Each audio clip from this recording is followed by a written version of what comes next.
clear? Everybody can hear good? Good deal. We're not going to start officially right now, but this year I am doing a new raffle. It's going to be a year-long raffle. I know some of you have seen Coraloo's original painting that she did for the bank years ago that's hanging in the museum, and we gave one away earlier this year. Coraloo, do you know the actual size of that? It's big. It's big. It's real big. But we're going to do a G-clay of that. It's a $300 value. And so we're going to sell $5 raffle tickets all year, and we're going to draw December 1st. So it'd make a wonderful Christmas gift for somebody if you want it, or for yourself. So if anybody would like to purchase one of those tonight, you can hold up your hand and I can come around and let you fill that out. Or you can fill them out up here with Ann. So I just want to remind you about those. They're $5 and we're going to do it all year. I'm really pleased to see all of you tonight. I know the weather is awful. And so I was really worried. So, I was really worried about the weather. But we've got a good crowd, and I really appreciate y'all coming out in spite of the weather. This is our first for the 2010 series of speakers. This year we're going to have 6 speakers. Last year I think we had 10. We decided to cut it down in the summer because it's a little hectic in the summer and a lot of people are out of town. But we will be doing 6 speakers this year. This is our 3rd year to do this, so it's kind of interesting. We've got 15 DVDs now available, of lots of history about Webster Parish and a lot of history about our region. So those have been really big sellers, and almost every couple of weeks I'm mailing those out all over the country. In fact, I've got to send one right now to California. In fact, it's on yours. Somebody called and requested one from you, but we mail those out. So those have been real good money makers for the museum. If you're not a museum member, I encourage you to join the museum. For as little as $20 up to $1 million, you can become a member. You can become a member. We'll cut you off at $1 million. That's all we'll take. And I'm sure Thad would question that. But I do want to remind you to turn your cell phones off tonight. And I keep trying to get close to this microphone, but you don't have to get close. I can stand way over here. Can y'all still hear me the same? Yeah. So it's real neat. That's right. But please turn your cell phones off because we do record these.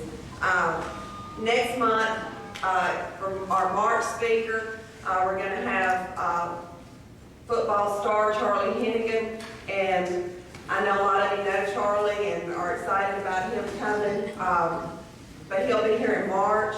In April, we had to push it back to the 3rd Monday, and reason being I'm going to go to the Louisiana Museum Conference, and so it was just too much that week, so we're going to push it back to the 3rd Monday in April.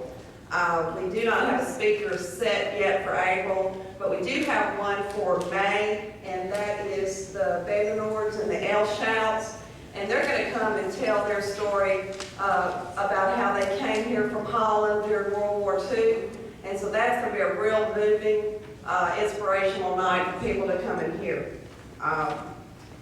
We did make some changes this year. I'm sure a lot of you are aware, especially the ones that have been here before. We are charging $5 now.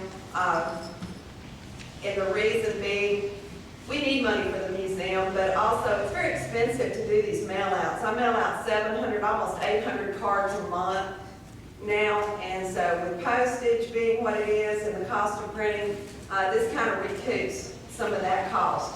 So I hope it doesn't keep people from coming. I don't think $5 is going to keep a lot of people away, but we're glad that all of you did come out tonight. And let's see what else. I'm going down the list. If you've never been to the museum, tonight's your chance.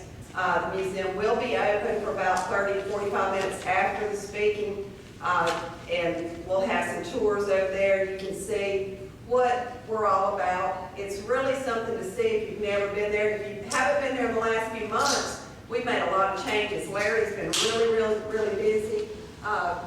Bill and Larry sneak in there, I think, and Patty sometimes late at night and stay up there till midnight working on stuff. So every morning I get to come in and see what they've done. But we've had a lot of changes, and so I hope that tonight you'll go over and see what we've done.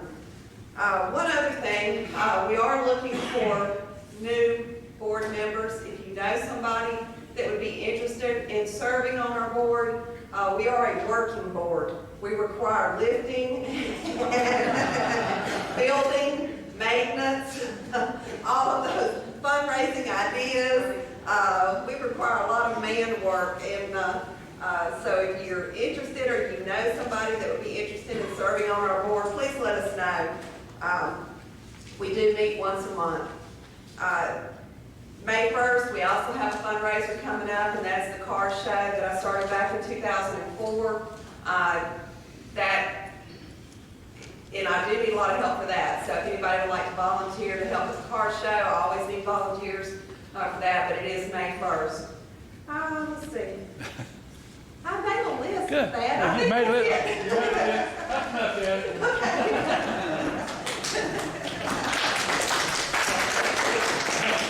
Thank you very much, Chad. We're really delighted to have all of you here this evening. When it started raining like this, I was scared that nobody was going to show up. But Barbara Martin said she was a command performance and she was going to show up, no matter what. So but anyway, there's a wonderful crowd that we have. And on behalf of the board, I'd like to thank you very much for coming. Shelley did a real good job of covering most things. But you know, that's the gym operation. We're learning how to build a museum. This is the first museum any of us ever built. So there's lots of things that we have to do, and of course, we need to thank Charlie and Patty Odom for providing this wonderful facility. It's free of charge. It is really great. And mention the things that we're doing at the museum. We really have made lots of changes. I want things done yesterday, and Larry won't do them yesterday. but it's moving along all year long, and it's wonderful all the changes that have been made, and so I hope you'll come see that. One of the things that has been concerning us is all the items that we have there. Where did they come from? What are they? Who gave them? And it's been a major concern, but we're very fortunate being able to have the services of Eddie Hammontree, who was Webster Parish librarian, and she's been working for us since December, and I feel a lot safer being the custodian of all of these items than I have than it was in the past there.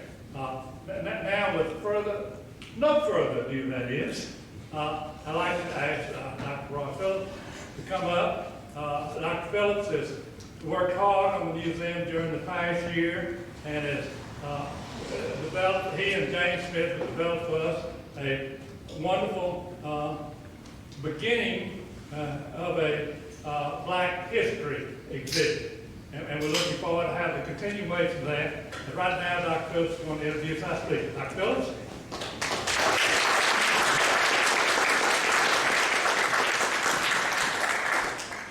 Thank you, Chad. I'm very honored to have this opportunity to introduce our distinguished speaker for the evening. I've had the pleasure of meeting this gentleman. I've been in Minden. I was born in Minden, but I came back after some 60 years to live on my grandmother's farm. And I've had a chance to come to his church to be introduced when I ran for the police jury of this parish.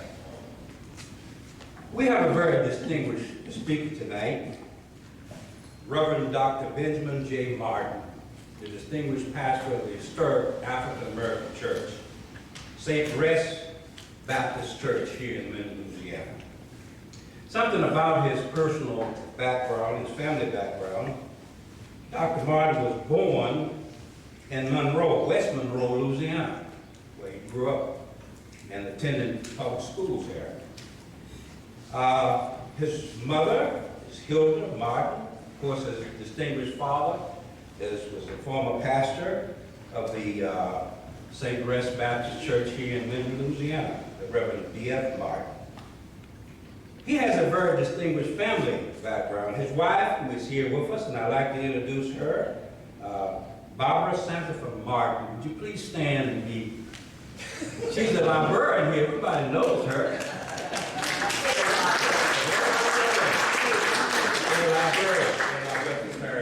Librarian system here. He has 3 children who are adults now, and they are out on their own, so he's done a distinguished job in raising a family. He has a very distinguished educational background. First of all, he entered the Morehouse College, the College of Dr. Martin Luther King, in 1959 on a Maryland Early Admission Scholarship after he completed the 11th grade. So he's a very distinguished scholar. After entering Morehouse, he got a BS degree there in 1963, majoring in mathematics and physics. Boy, how heady he is. After attending Morehouse College and receiving his BS degree, he went to Purdue University, a Big Ten university, and received an MS degree in 1966 with a major in applied mathematics. So he's really a mathematician. After serving there and getting his degree, he got a PhD degree in 1969, majoring in applied mathematics research area, integral equations from that prestigious university.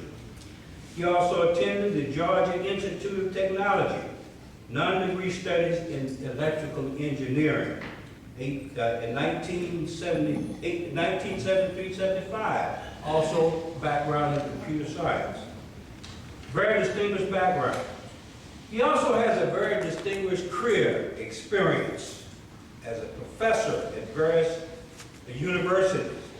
First of all, he served at Morehouse as director of Project Space, 1994 to 96, a professor of mathematics there also. He also served at Spelman College, professor of applied mathematics. Again, Morehouse College, associate professor of mathematics there. Southern University here in our state of Louisiana, professor of mathematics. He also served as the department chair of mathematics at Morehouse College. Very distinguished background.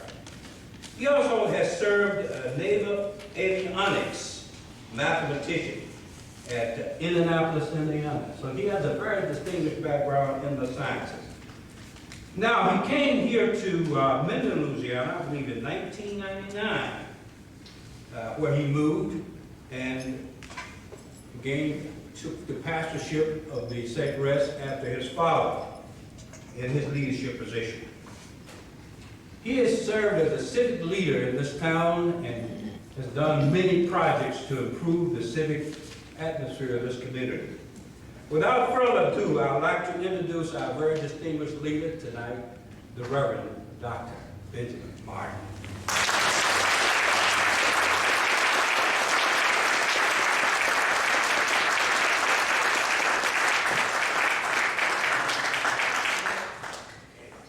He wants me to do some work.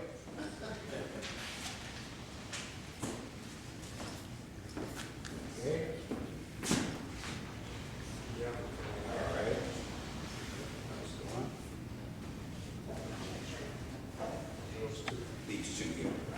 Okay, this is additional bibliography information for those who love to read. And this one.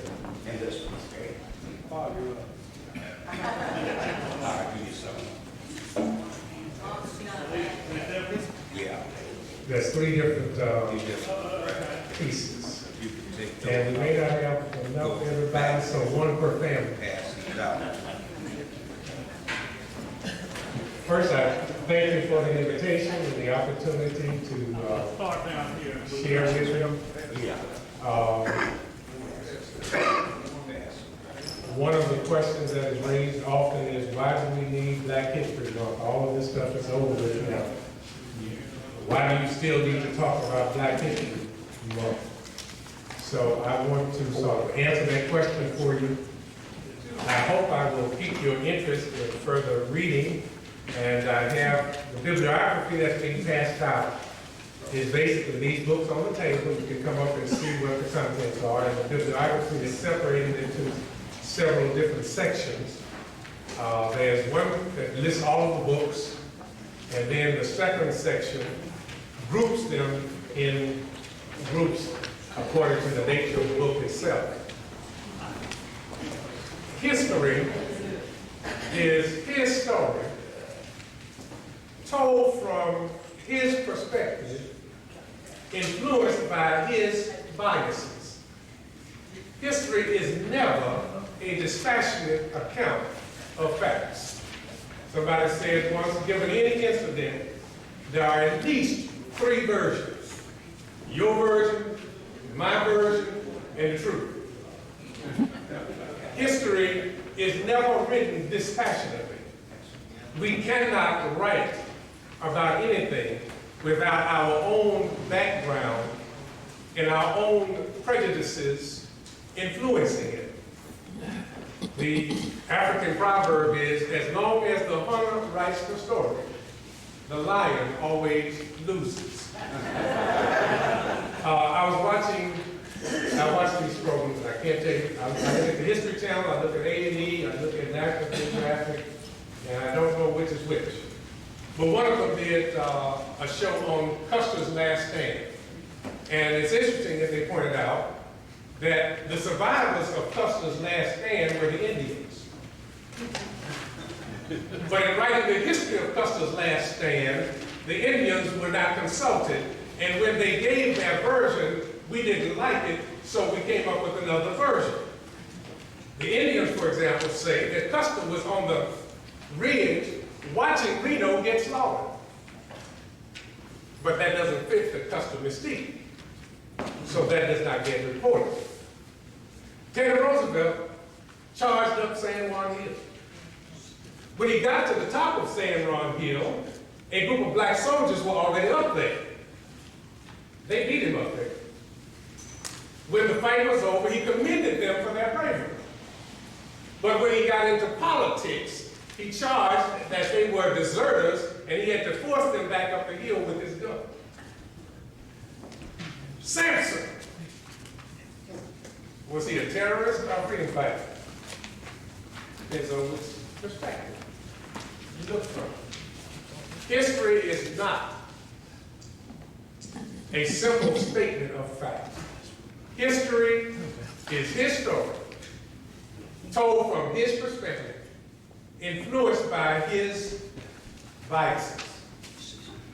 Example, Columbus did not discover America. When Columbus got here, people were already here. He was also not the first European to come to America. I understand that Amerigo Vespucci, a Viking, preceded him to America.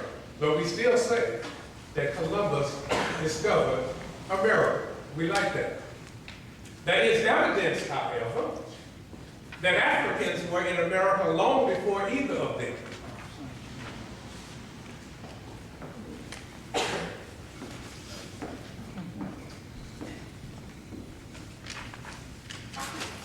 Title of the book is They Came Before Columbus. Check it out. Interpretations are often based on economic and social ends rather than on truth. To justify slavery, for example, the Bible was twisted by theologians and preachers to advance the ends of the slave masters. Some examples.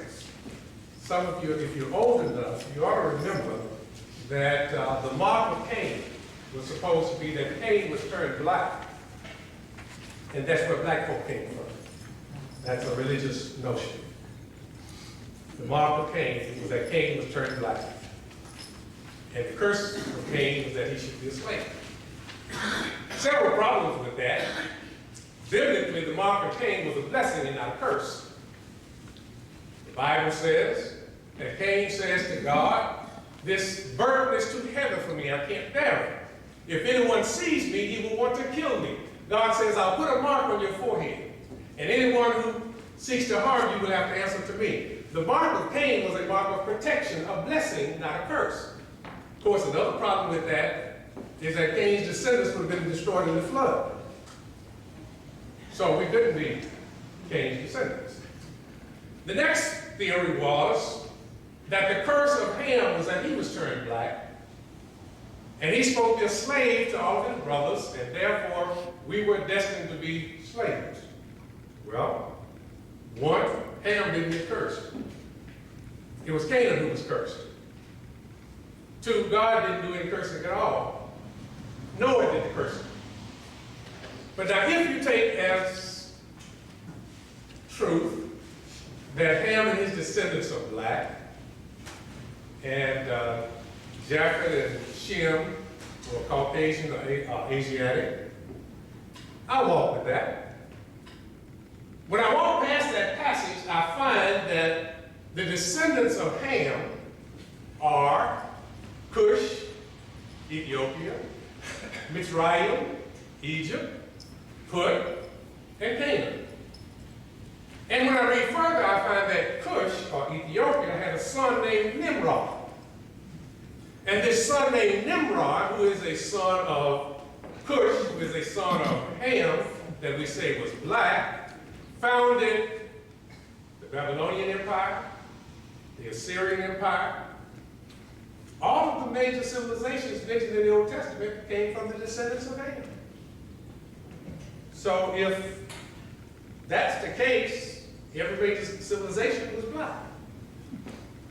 Well, that doesn't go too well, does it? With the theology that we're trying to produce. So one of these sheets that you have, the single sheet, continues this discussion.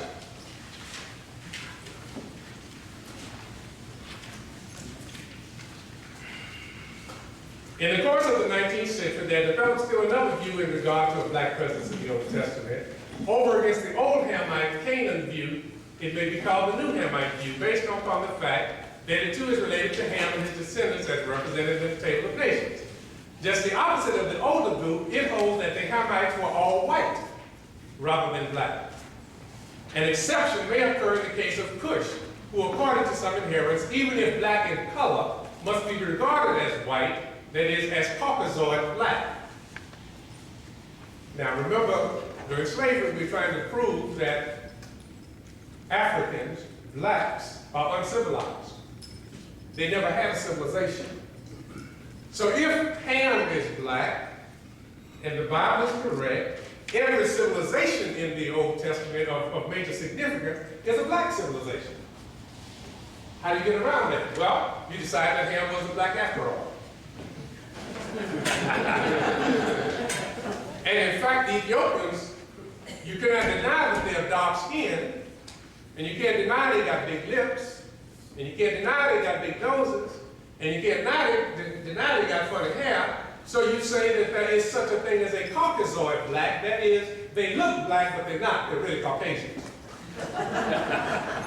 This is the theologian's attempt to try to explain away and justify slavery by biblical interpretation.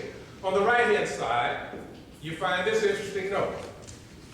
The Egyptians frequently portrayed Negroes. The Egyptians also portrayed the people living along the Nile south of Egypt in a generalized and certainly incorrect manner, with typical Negro faces, beardless and with large earrings, especially in the stereotyped list of conquest in foreign lands, by incorrectly classifying the Nubians as Negroes. The Nubians were at most very slightly related to the Negro tribes bordering them on the south.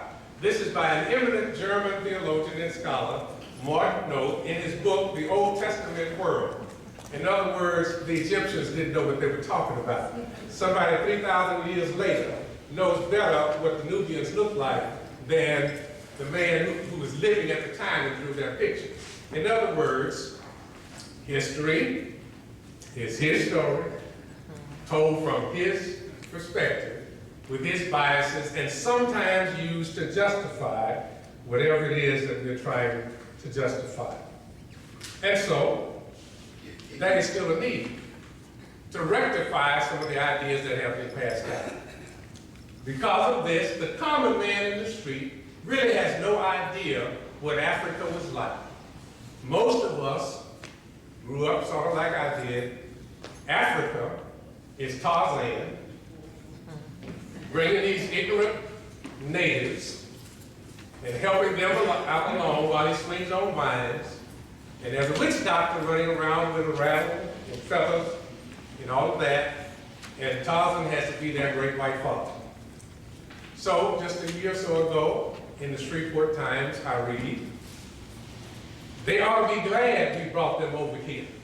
Otherwise, they'd still be running around in the jungle half naked.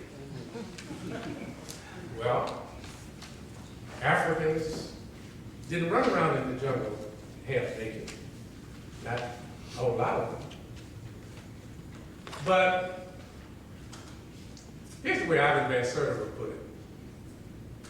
Suppose I had a country that knew nothing about America. And they wanted to find out about America, so they sent somebody over here to study America and see what it was like so they could come back and tell their home people what America was like. And so they go up into the most remotest place in the Appalachian Mountains, and they study a group of people who don't have running water, who are still using outhouses, very primitive, and they study that community for a month or two. They film it very extensively, and they go back to their country and say, here is what America is like. Well, that's what you see on National Geographic. That's what you see on most of these other places. They go and find, in fact, they go into the Amazon as far back as they can. They find a tribe, and they study that tribe, and they run a big show on it. They go down into Africa, they find a tribe that hasn't had any contact with the modern world, they study that. And that is the view that people have of Africa and of blacks. When you do that, you misrepresent. Just as Appalachian, in its remotest areas, don't represent America. If you want to know what Africa really was like, you really have to go back to pre-colonial Africa, because once Europeans invaded Africa and messed everything up, that's a whole different Africa than the Africa that the Africans had prior to the European invasion. And so if you're really interested, there's a book over there called Pre-Colonial Africa, where you can find out some things about Africa before it was inhabited by the Europeans. Find out maybe what South Africa was like before they were imprisoned and put into apartheid. Find out what Rhodesia was like before Britain came in and took it over. Find out what the Congo was like before the French came in and took it over. Then you can talk something about the African people. But I remember all this stuff about the witch doctor. Witch doctor. You got a picture on one of these sheets, and it pictures the witch doctor.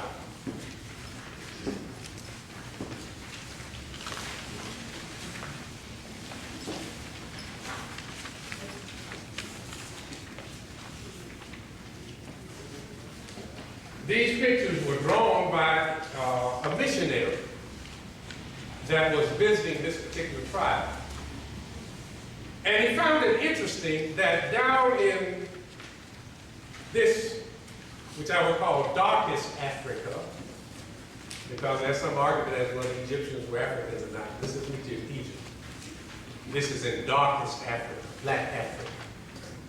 He goes to this tribe and he discovers that the witch doctor is doing C-sections. And the witch doctor is doing C-sections better than the European doctors are doing C-sections, because when the European doctors do C-sections, the mother dies, the child lives.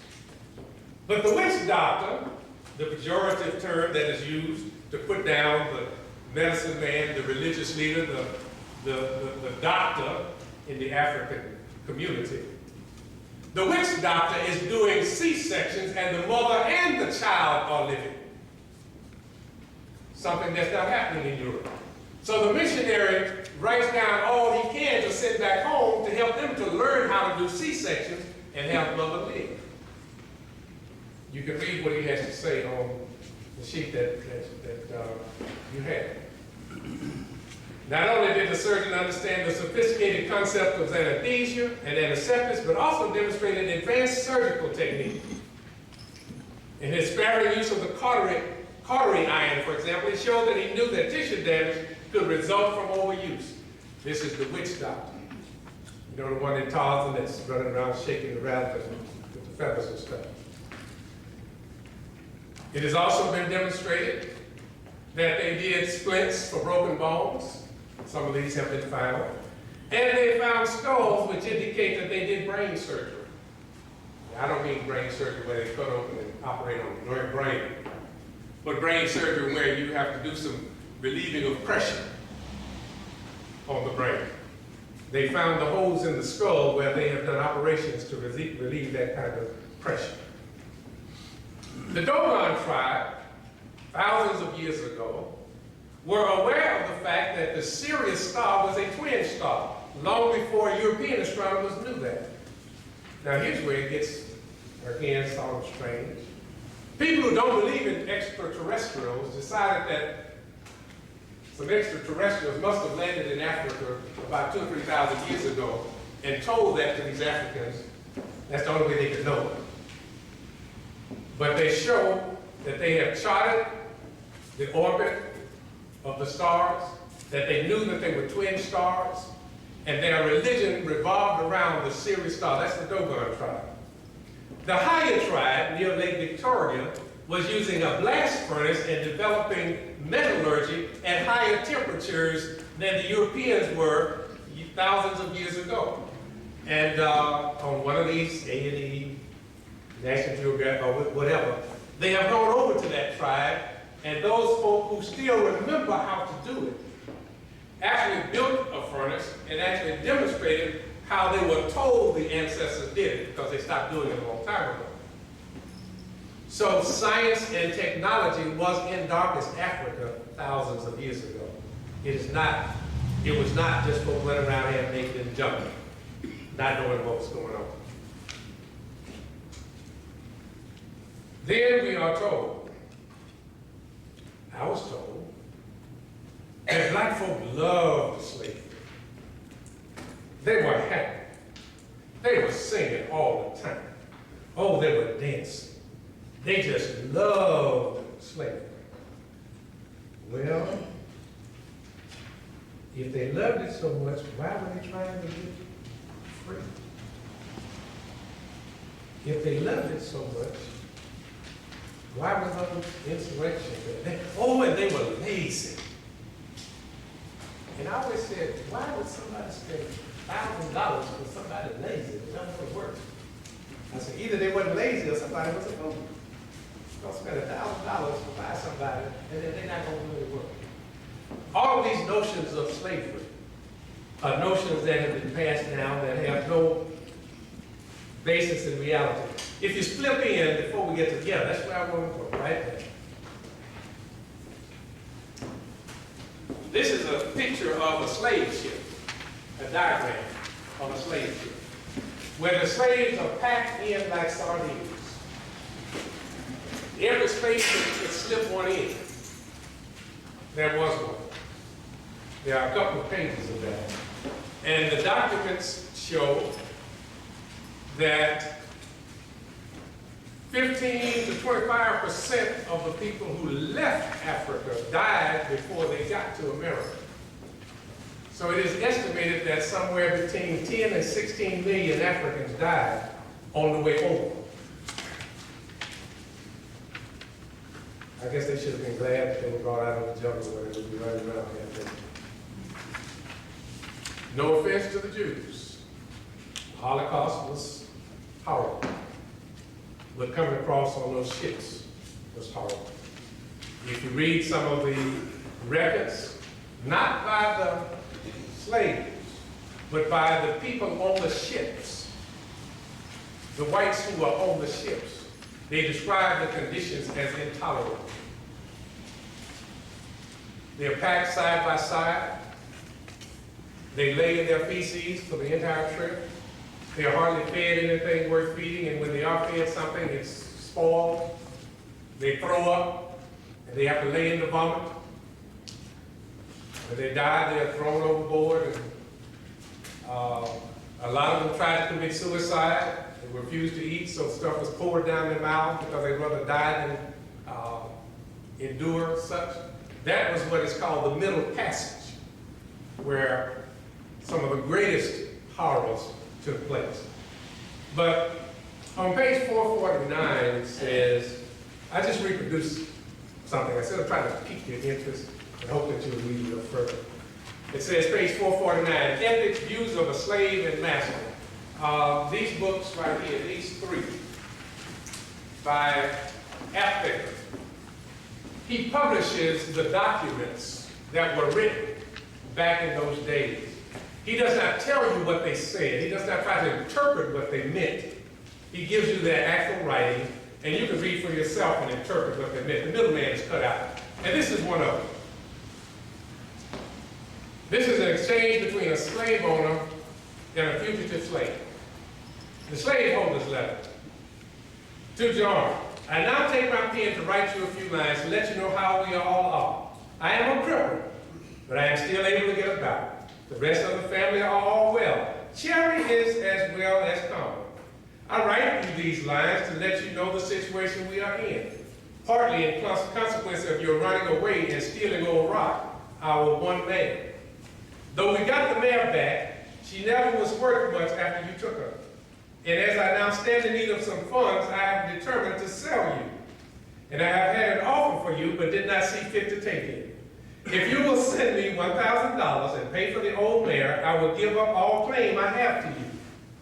Write to me as soon as you get these lines and let me know if you will accept my proposition. In consequence of your running away, we had to sell Abe and Ann and 12 acres of land. And I want you to send me the money that I may be able to redeem the land that you was the cause of our selling. And on receipt of the above named sum of money, I will send you your bill of sale. If you do not comply with my request, I will sell you to someone else, and you may rest assured that the time is not far distant when things will be changed with you. Write to me as soon as you get these lines. Direct your letter to Biglieville, Morrow County, Tennessee. You had better comply with my request. I understand that you are a preacher. As the Southern people are so bad, you had better come and preach to your old acquaintances. I would like to know if you read your Bible. If so, can you tell me what will become of the thief if he does not repent? And if the blind lead the blind, what will the consequence be? I deem it unnecessary to say much more at present. A word to the wise is sufficient. You know where the liar has his fault. You know that we reared you as we reared our own children, that you were never abused, and that shortly before you ran away, when your master asked if you would like to be sold, you said you would not leave him to go with anybody.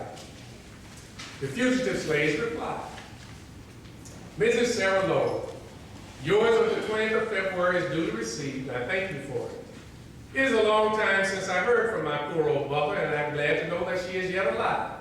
And as you say, as well as come. What that means, I don't know. I wish you had said more about her. You are a woman, but had you a woman's heart, you never could have insulted a brother by telling him you sold his only remaining brother and sister, because he put himself beyond your power to convert him into money. You sold my brother and sister, Abe and Ann, and 12 acres of land, you say, because I ran away. Now you have the unutterable meanness to ask me to return and be your miserable shadow, or in lieu thereof, send you $1,000 to enable you to redeem the land, but not to redeem my poor brother and sister. If I were to send you money, it would be to get my brother and sister, and not that you should get land. You say you are a cripple, and doubtless you say it to stir my pity, for you knew I was susceptible in that direction. I do pity you from the bottom of my heart. Nevertheless, I am indignant beyond the power of words to express, that you should be so sullen, something and cruel as to tear the hearts I love so much all in pieces, that you should be willing to impale and crucify us all out of compassion for your poor, lost, for a foot or leg.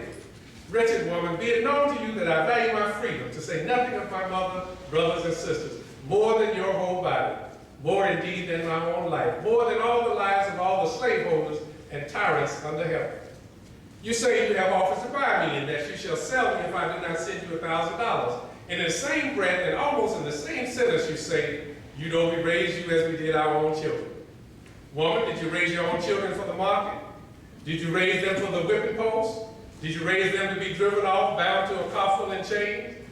Where are my poor bleeding brothers and sisters? Can you tell? Who was it that sent them off into sugar and cotton fields to be kicked and cuffed and whipped and to groan and die, and where no kin can hear their groans or attend and sympathize at their dying bed or follow in their funeral? Wretched woman, do you say you did not do it? Then I reply, your husband did, and you approved the deed, and the very letter you sent me shows that your heart approves it all. Shame on you. Well, you can read the rest of it. On page 147, I won't read it, but read it. I'll read the introduction. It will be recalled that the attempt in 1831 to establish a school for Negro youth in New Haven failed. Shortly thereafter, a Quaker lady, Prudence Crandall of Canterbury, Connecticut, admitted a Negro girl to her academy. White patrons then boycotted it, and so she welcomed Negroes alone. As a result, the building was damaged by a mob, and the lady was imprisoned. The sentencing magistrate being one Andrew T. Judson.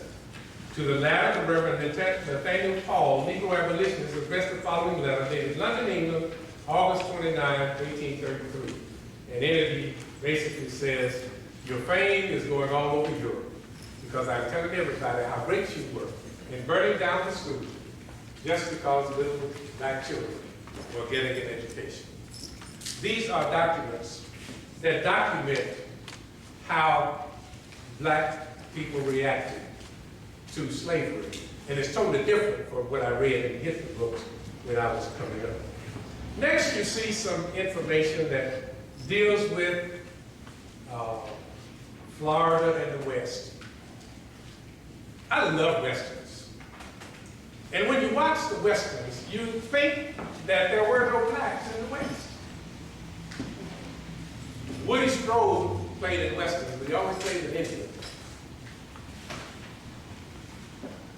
When you look at it, you think there were no blacks there, unless they were shoeshine boys or outhouse attendants. But the history seems to show that a large percentage of the people out west were black because in escaping slavery, they went west. And so you see some examples. Well, what you see on the first few pages is the fact that before Florida became a part of the United States and the Spanish had Florida, slaves escaped to Florida. Many of them intermarried with the Seminole Indians. And I believe one of the worst massacres that occurred was when some white settlers decided to rape and kill a black woman they found who happened to have been the mother of the Seminole chief. And he went by and he avenged his mother. So you see those photos. Then there's this fellow, Ben Hodges.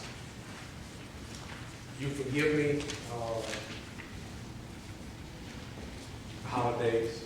And most of the folk I got here are infamous and not famous. Ben Hodges was a con man in Dodge City. That's him with his shotgun. But he was such a good con man, he died a natural death.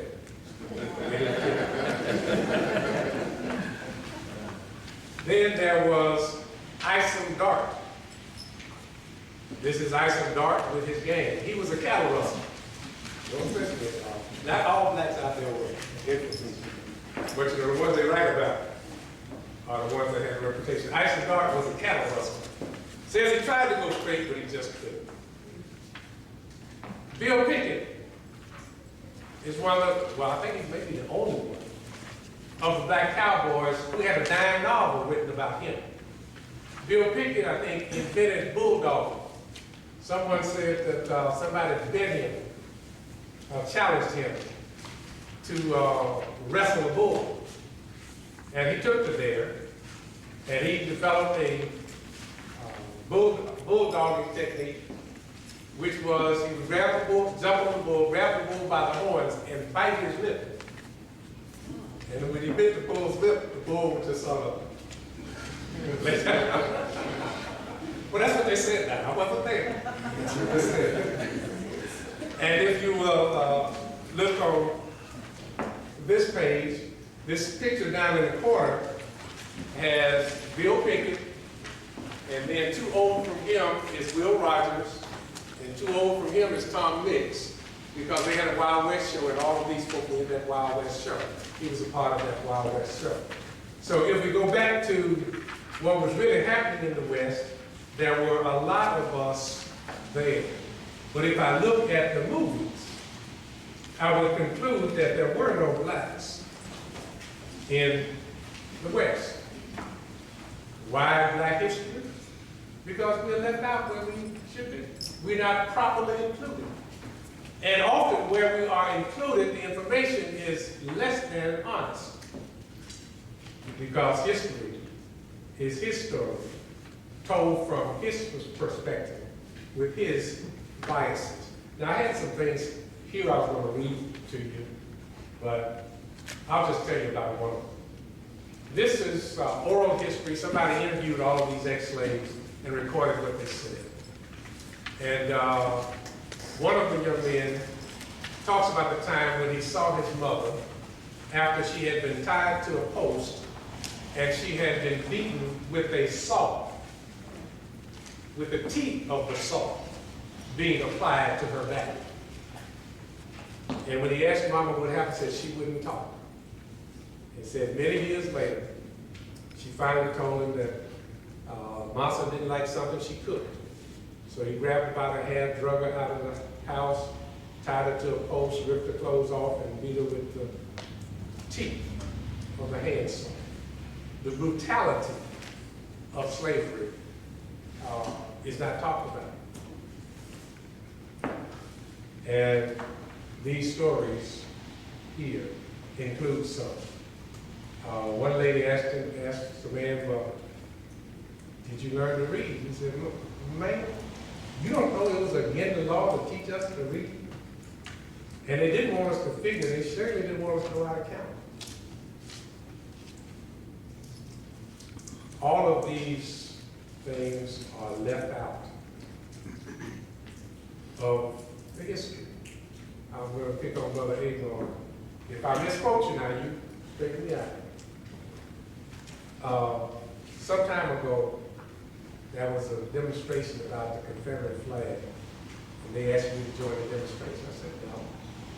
I said, I don't care about somebody flying the flag. I said, sometimes I need the flag to help me identify folks. So if I stop them from flying, I won't know who they are. I have no problem with someone who is proud of their heritage. I'm proud of my family. I got an uncle that used to run a house of ill repute. He's still my uncle. I don't disown him. I acknowledge what he was involved in. Don't approve of it, but that was his life, and he's my uncle. If you are proud of your heritage, then you ought to be truthful about it. So when you say this flag has nothing to do with slavery, the war was not about slavery, and I think Brother Agron in one of his articles pointed out that in most of the declarations of secession, that is mentioned. Now, I looked it up on the internet, and I found some of them. And a major point they said was, the law says that if a slave escapes, you're supposed to send him back to us, and they ain't doing that. And that's why we're going to succeed, because they aren't supporting slavery. They aren't sending these slaves back that escaped. That's why we're going to leave the Union. Now, if you're proud of your heritage, just acknowledge what it was. You don't have to say, I agree with it. But don't say it wasn't so. If you say it wasn't so, then you're not proud of it. Acknowledge the truth. I'm not mad with anybody. I'm not anti-white. I'm not anti my own went to the house. Just be honest about what has happened. That's all I ask. And when we are honest about what has happened, we can relate to each other honestly.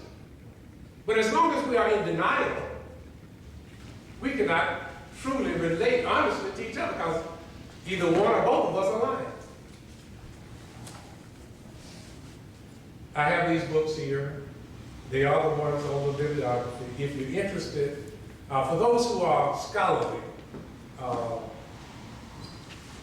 there are some scholarly books up here. Now, what I mean by scholarly is this. Whenever a black man writes a book, and not all of these books about black folk, by the way, there are those who say that's just a black folk trying to make everything African. Every time you look up, they're trying to claim the Africans did everything. The scholarly books are going to be somewhat difficult to read because they document, as scholars must, everything they say.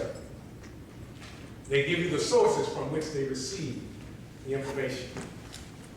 Now, on the bibliography I passed out, on the last page, it says these are some easy-to-read books, meaning that they're not scholarly, they're not full of footnotes, they're not full of references.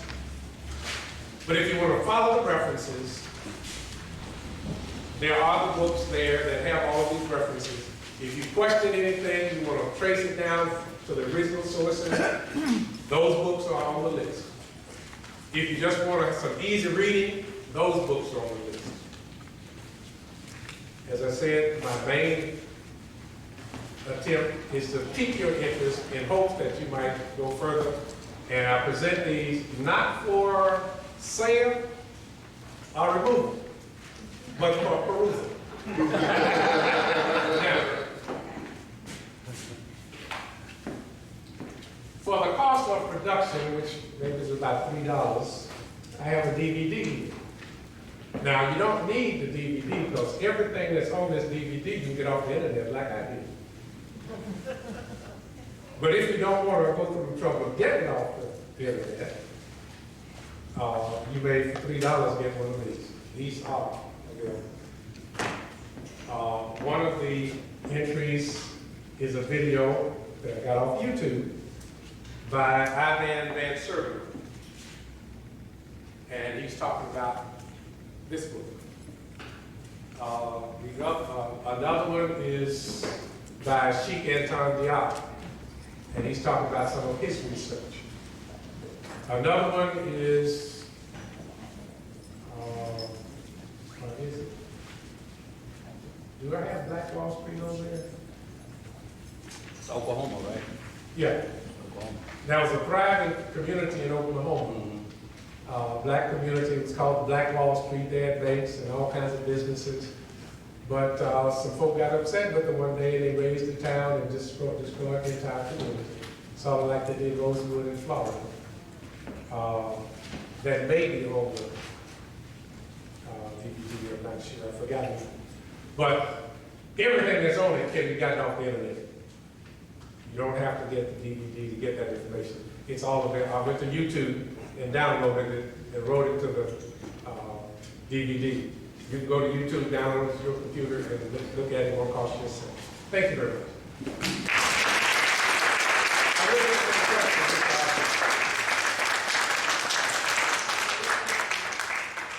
If there are questions, I'll be happy to respond.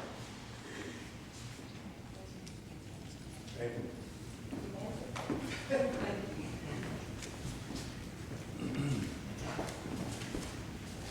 As Reverend Martin said, history is sometimes very difficult to hear. And that's one thing when we started this museum that we talked about, that there would be things that happened in Webster Parish and Mendon that weren't pleasant. But we didn't want to really hide them. We didn't want to throw everything that was bad out there either. So that's one reason I urge you to go tonight and see what we've done, especially in our Black History exhibit that we have. We tried to tell a lot of what you told tonight in a video exhibit that's set up over there. So I would like all of you to go see it if you haven't seen it. And then next to that, we have Civil War. We're working on Reconstruction. But we've also talked about that history sometimes is not pleasant, but it is. It's history. You can't deny it. You can't shove it under the rug. And my theory on history is if you do hide it, chances are it will happen again because the younger generation will think it never existed. Just like the Holocaust. There's people out there that say the Holocaust never existed. So if you hide those things, chances are they're going to happen again. So that's one thing that we're going to strive for in our museum, is to tell not all the unpleasant things. But we don't want to hide things either, so if somebody does ask us, we may not have an actual exhibit of it, but we hope that we'll know about it so that we can tell somebody about it. But I do thank all of you for coming tonight, and we will have this DVD available for $10 if you'd like to purchase it. Phil will have them to me in the next couple of days, and you can drop by the museum on Pearl Street. And I think, Dad, if you can unlock the museum, I don't think Larry's here tonight, is he? I don't see him. He's in Dallas getting materials to work on. Oh, okay. But if somebody will go and unlock the museum, if y'all will just go right around the corner there on Pearl Street, we'd love for you to come and look at it tonight. But again, I thank you for coming out in the bad weather, and I hope you'll come back. Shelley, would you ask for anybody that has any artifacts for our school exhibit on Webster High School? Okay. That we're in need of information from Webster High School, and Okay. any artifacts you may have that you've been kind of saving to give to for a safe place that we would accept at the museum. Anybody that has anything on the history of Minden or Webster Parish. What about the chairs? What? Oh, Pick up the yes, board members, please, before you leave, don't leave. And anybody else too, if you would help us put the folding chairs up in the back, and then we'll have someone coming in to, oh, we got a drawing, Corley. Ann, will you spin the hopper for our door prize? And Durwood, will you put the disc back in there? This is our gift basket, and we'll see who won that. Yes, please.